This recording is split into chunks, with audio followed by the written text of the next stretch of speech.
नमस्कार। प्रस्तुत है आज का चिंतन। काम को जल्दी निपटा लेना अच्छी बात है, पर वह सही एवं परिपूर्ण भी होना चाहिए। तन्मयता और तत्परता पूर्वक काम करना एक बात है और उतावली में आधा करना और आधा छोड़ना सर्वथा दूसरी। इस प्रकार किए हुए काम हो सकता है कुछ जल्दी हो जाएं, पर रहेंगे सर्वथा अधूरे ही, क्योंकि उनमें उस एकाग्रता और तन्मयता का समावेश नहीं हुआ होगा जो प्रतिष्ठा प्रदान करने वाले कामों में अनिवार्यतः जुड़ी रहती है।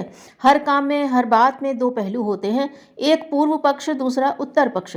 दोनों के साथ अपने अपने तर्क तथ्य जुड़े हुए होते हैं। न्यायाधीश वादी प्रतिवादी की बात ध्यान पूर्वक सुनता है और साथ ही उनके वकीलों की दलीलें भी। इसके पश्चात ही उसके लिए यह बन पड़ता है कि उचित निष्कर्ष पर पहुंचे और फैसला करे। यह नीति हर छोटे बड़े कामों में अपनानी चाहिए। लाभ और हानि दोनों पर शांत चित्त से विचार करने के लिए थोड़ा समय निकालना पड़े और धैर्य रखना पड़े तो इसे समय की बर्बादी नहीं समझनी चाहिए और न उत्साह की कमी। उत्साह अच्छी बात है, जब वह किसी के पक्ष या विपक्ष में उभरता है तो अपनी चरम स्थिति में होता है। उसे एक प्रकार का मानसिक उन्माद कहना चाहिए। आवेश इसी को कहते हैं और उसमें जो कुछ भी सूझता है वही सही दिख पड़ता है और लाभदायक भी, पर नशा उतरने पर भी वही स्थिति बनी रहे यह आवश्यक नहीं। कल्पना, आकांक्षा और विवेक बुद्धि का अंतर समझा जाना चाहिए। कल्पना बिना पंख की उड़ाने उड़ती हैं, उसकी दौड़ खाई खंदकों का कुछ विचार नहीं करती, हवा में तैरती और जिधर चलती है उधर ही चलती जाती है। यह बात आकांक्षा के संबंध में भी है। वह भावुकता का बढ़ा चढ़ा रूप है। विवाह करने की इच्छा तो मरीज की भी हो सकती है और बूढ़ों की भी, पर उस उमंग भरी मन स्थिति में एक ही पक्ष दिखता है, दूसरा नहीं।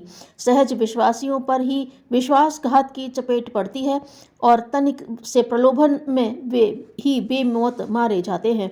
किसी किसी काम के लिए कदम उठाने से पूर्व उसके पूर्व पक्ष पर समान रूप से विचार करना चाहिए और देखना चाहिए कि कहीं एक ही बात तो समझ में नहीं आ रही है, दूसरे पक्ष पर विचार करने की गुंजाइश रह रही है या नहीं। विवेक का तात्पर्य ही यह है कि विचार मंथन के उपरांत उसे नवनीत की तरह निकाला गया हो। उतावली के दुष्परिणाम प्रायः उस उठती उम्र में दीख पड़ते हैं जिसमें जोश तो बहुत होता है पर होश नहीं। प्रेम प्रसंगों में ऐसी दुर्घटनाएं प्रायः होती ही रहती हैं। सूरत, मुस्कान, कटाक्ष, घनिष्ठता, प्रदर्शन, भविष्य के रंगीन सपने दिखने भर से बात राई से बढ़ाकर पहाड़ हो जाती है और परिणाम पर विचार करने की मन स्थिति नहीं रहती।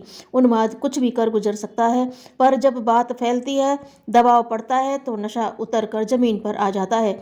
दोषारोपण का सिलसिला चलता है, बैर पलता और प्रतिशोध की बारी आ जाती है। इस प्रकार की घटनाओं में जो जितना भावुक होता है वह उतना ही घाटे में रहता है।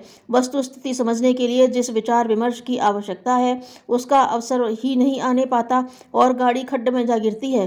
बात जितनी सरल समझी गई थी उतनी ही कठिन निकलती है। इस दुनिया में बहकाने वाले बहुत हैं, समझदारी के सही रास्ते पर चलाने वाले कम। आकर्षण में ऐसा चुंबकत्व होता है कि वह अपनी ओर बहुत जल्दी खींच लेता है। स्वादिष्ट पदार्थ सामने आते हैं तो आदमी उन्हें खाता ही चला जाता है। वह भूल जाता है कि पेट की गुंजाइश में अधिक खा जाने का परिणाम क्या होगा। यही बात अन्य विषयों की लोलुपता के संबंध में भी है। उत्साह चढ़ता है तो अति की सीमा पार करना चाहता है, फिर यह सोचने का अवसर ही नहीं रहता कि इसमें कहीं भूल तो नहीं हो रही है और उसके लिए पीछे पश्चाताप तो न करना पड़ेगा। ठगों की प्रमुख कार्यविधि यही होती है कि प्रथम अपनी सज्जनता का परिचय देना, इसके उपरांत हित चिंतक होने की छाप छोड़ना, छोटे मोटे एहसान कर देना। जब प्रतीत हो कि बात जम गई तभी इतना बड़ा विश्वासघात करना कि भरोसा करने वाला इस प्रकार ठगा जाए कि रोते कलपते रहने के अतिरिक्त उसके हाथ और कुछ न रहे। विश्वास के बिना काम नहीं चलता, यह बात ठीक है, पर विश्वास के पीछे भी अविश्वास छिपाए रहना चाहिए और सावधान रहना चाहिए कि किसी पर अतिशय निर्भर रहना अथवा उसे पूर्णतया विश्वस्त समझ बैठना कहीं किसी दिन घातक सिद्ध न हो जाए। यो संसार में सभी किस्म के आदमी हैं और उनमें भले मनुष्य और ईमानदार भी कम नहीं हैं, पर यह नहीं भूलना चाहिए कि अवसर मिलने पर कोई भी व्यक्ति डगमगा सकता है और पूर्व मान्यता के विपरीत सर्वथा उल्टा सिद्ध हो सकता है। सतर्कता उच्च कोटि की बुद्धिमानी है। वस्तु स्थिति को जांचते और तोड़ते रहने में हर्ज नहीं, इसमें कुछ बिगड़ता नहीं। मर्यादा के अंतर्गत रहने और रहने देने की रीति नीति ऐसी है जिसे भले मनुष्य अनुशासन और विधि व्यवस्था समझकर प्रसन्न रह सकते हैं और मान सकते हैं कि उन पर छींटाकशी का अवसर नहीं आने वाला है। अप्रामाणिक लोगों के लिए भी भलाई इसी में है कि वे सतर्क लोगों के साथ रहें। देखें कि यहाँ दाल नहीं गलने वाली है तो देर तक पीछे न लगे रहकर दूसरा रास्ता पकड़ें। यह भी हो सकता है कि सतर्कता के वातावरण में रहकर छद्म का अवसर न मिलने पर वे अपनी आदत ही सुधार लें और कुटेवों का सिंचन न होने से उनकी जड़ें ही सूख जाएं। कुसंग ऐसा प्रसंग है जो आरंभ में समझ तक नहीं आता। आवारागर्दी अपने ढंग की एक विशेष बेकारी है जो छूत की तरह अपने समीपवर्ती पर हमला बोलती है और जोंक की तरह चिपक कर उसका पीछा तब छोड़ती है जब साथी के शरीर में जीने जितना रक्त शेष नहीं रहता।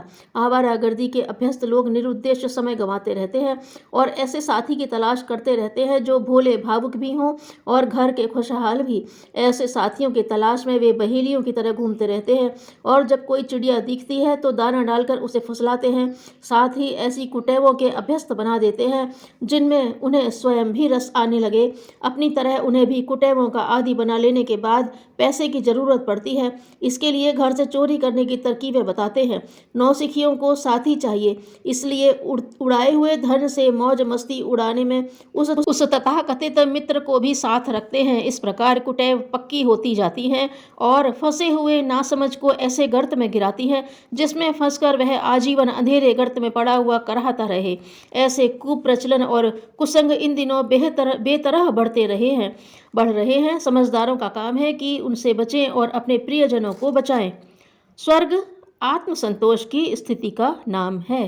धन्यवाद।